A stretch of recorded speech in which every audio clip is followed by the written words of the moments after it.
padahal menurut yang membeli ini kan sudah dibeli, jadi hak saya dong mau dijual berapa kayak, yang penting saya sudah mendapatkan keuntungan. Nah, kenapa pula kemudian saya harus mengikuti bahasanya gitu ya dari perusahaan. Nah, sebenarnya bagaimana Islam memandang hal seperti ini, Kiai? Assalamualaikum warahmatullahi wabarakatuh. Waalaikumsalam warahmatullahi wabarakatuh. Kiai, apa kabar Kiai? Alhamdulillah, Mas Agus. Ya, saya mau menyapa dulu nih sahabat Amanah TV. Sekarang kita di studio Amanah TV, dan sekali lagi kita hari ini akan ngobrol-ngobrol dengan narasumber kita, Kiai Holil Nafis. Baik Kiai, ini terus terang ada sedikit kegundahan ini. Ya. Pertanyaan dari teman-teman dari British Propolis, ya beliau atau mereka ini menanyakan tentang harga produk sebenarnya. Jadi permasalahannya itu mereka kan membeli sebuah produk ini. Nah, dengan harga misalkanlah 150.000.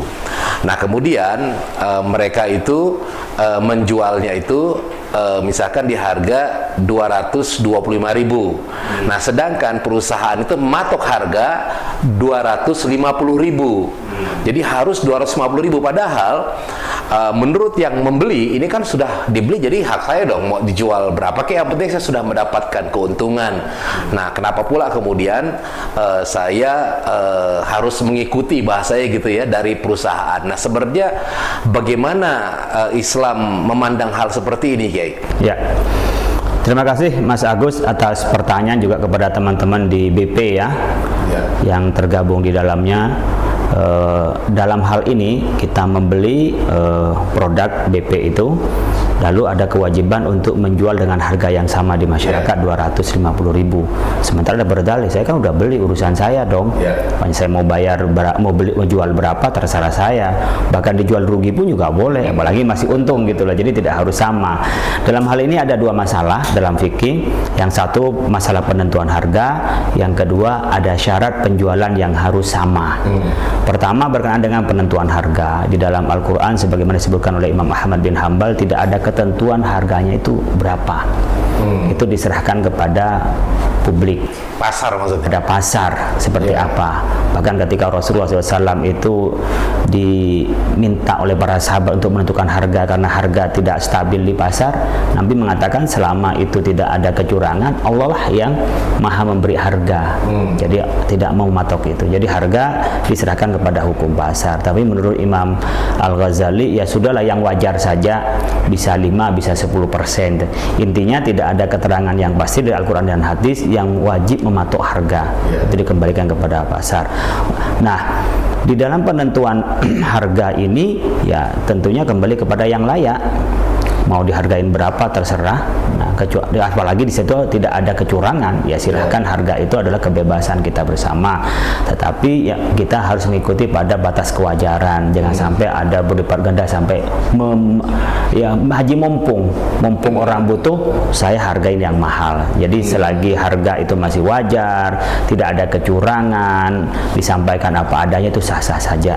Yang kedua, mematok harga ini itu hak orang yang menjual, boleh-boleh saja mematok harga itu. Yang menjual itu perusahaan atau yang menjual yang membeli produk tadi? Ya, perusahaan yang berhak untuk menentukan harga. Tapi orang yang membeli harus dengan syarat menjual seperti ketentuan dari perusahaan, itu namanya mensyaratkan kepada pembelian sesuatu itu. Nah, memberikan syarat itu memang khilafi antara ulama ya. Ada yang mengatakan nggak boleh ngasih syarat dong. Tetapi boleh saja kalau di dalamnya adalah maslahah. Al-aslu fil muamalah al-ibahah. Dasar pada muamalah itu boleh. Ya, di sini ketika ada kesepakatan antara mereka, nih kamu boleh bergabung loh dengan BP, Anda bisa jadi agen, tapi penjualan harus semua sama. Untuk melindungi apa? Agen-agen yang kecil, penjual-penjual yang kecil. Karena nanti kalau ada penjual yang besar di drop dengan harga yang murah, kan yang kecil nggak laku. Maka untuk menjaga kemaslahatan ini, maka harganya disamakan semua. Itu boleh. Ya, karena kita diperintahkan aufu bil uqud, untuk melaksanakan akad kita, janji kita. Al muslimuna ala syurutihim illa syartan harrama halalan aw halala haraman. Jadi orang Islam itu terikat dengan perjanjiannya. kecuali janji itu menghalalkan yang haram atau mengharamkan yang halal. Maka ketika di BP itu dibuka, ayo siapa yang mau jadi agen, siapa yang jadi mitra kita, kemudian ada kesepakatan semua harganya 250.000, maka semua harus mengikuti, karena ketika dia membeli dan ketika dia bermitra berarti sepakat dengan aturan syarat itu.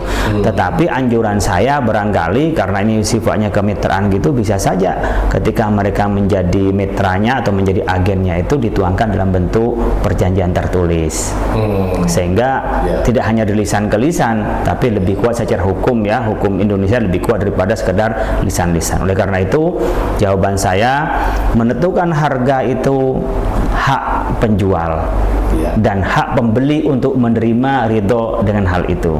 Tetapi bagi kita baiknya jangan melampauin kewajaran.